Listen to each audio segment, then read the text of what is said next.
Жогорку кеңештин Ата мекен парламенттик фракциясынын депутаты Айта Саляновага байланышкан соттук териштирүү иштери аяктаарына аз калды.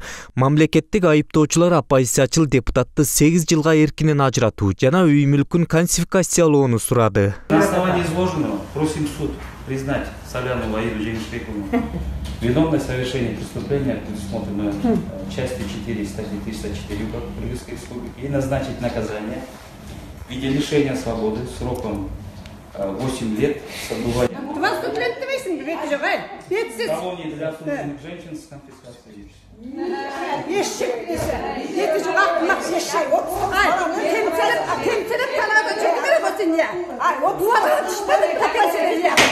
Эл өкүлүнө 2010 жылда юстиция министри болуп иштеп жүргөндө Максим Бакиевдин жан жөөкөрү Алексей Елисеевдин адвокаттык лицензиясын мыйзамсыз узарткан деп күнөө тагылып жатат. Бирок сотко келип көрсөтмө берген күбөлөрдүн бардыгы Елисеевдин адвокаттык лицензиясын узартуу жараяны мыйзамдуу болгондугун айтып беришкен. Коомдук жактоочулар Айта Салянованы мыйзамды бузган үчүн эмес, тескерисинче мыйзамды так аткарган үчүн күнөөлөп жаткандыгын айтышууда.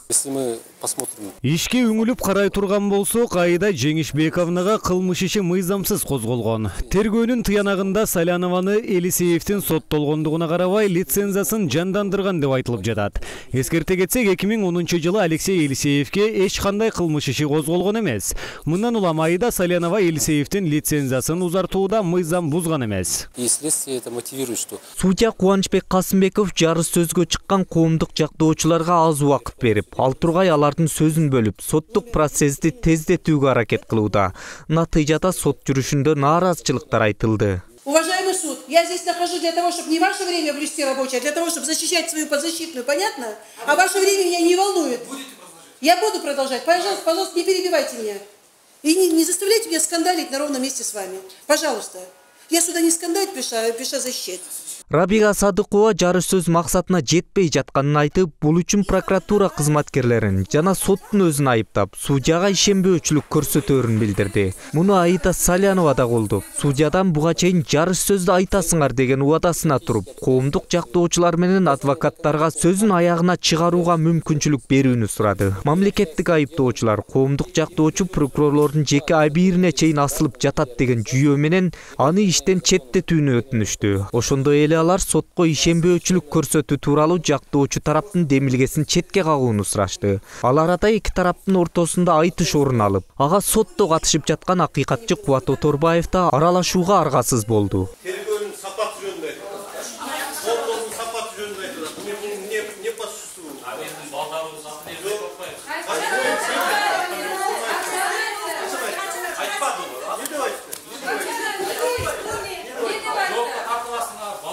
Я сказала, что у нас у всех. Завтра не Аида Салянова, завтра 1000 таких людей будет подсудимы. Завтра ваш ребенок будет на вашем месте сидеть и будет подсудимым. И вы будете слезами по-стариковски ходить. И тогда скажете, я нагрешил столько грехов. Я самый последний. Вот тогда вина на вас будет. Самое страшное. Кара будет не человеческая, а Божья. Айда Саляновага козголгон кылмыш ишинин көлөмү 7 томдон турары айтылган. А бирок 7 томдук иште бири-бирин кайталаган материалдар, ошондой эле кылмыш ишине тиешеси жок документтер менен толтурулгандыгын коомдук жактоочулар айтып берди. Уважаемый омбудсмен, уважаемый суд, это вообще вопиющий факт. Я ни разу не видела, что во время следствия наполняли вот так вот тома. И в 3 томах нет ни одного следственного действия, это вообще уже нонсенс. Ни одного следственного действия нет. Что это такое? Чем занималось следствие? Кому нужно такое следствие? Ну, если только тем, кто заказывал, и все. Зато имеется копия личного дела Мамбеталиевой. Вот зачем оно здесь нужно? Не может кто-нибудь объяснить? Что, Мамбеталиева по делу проходит? Или что, мы ее куда-то готовим, чтобы ее личное дело сюда подшивать? Зачем оно нужно? В полном объеме. Кстати говоря, занимает 82 листа. Личное дело Мамбеталиевой. Зачем? Не может кто-нибудь ответить? Для чего в материалах дела подшивается Мамбеталиевой дело? Сот жүрүшүнөн экс-президент Роза Отунбаева, Жогорку кеңештин депутаттары, белгилүү саясатчылар барып кабар алды. Экс-президент Роза Отунбаева сот системасы биротоло талкаланып, соттор жалаң гана саясий буйртмаларды аткарып калгандыгын айтып кейди. Мен ойлойт элем ушу бу азыркы Текебаевдин үстүндөгү сот, Саляновдун үстүндөгү сот бизге баарыбызга комузго көрсөтүп атат.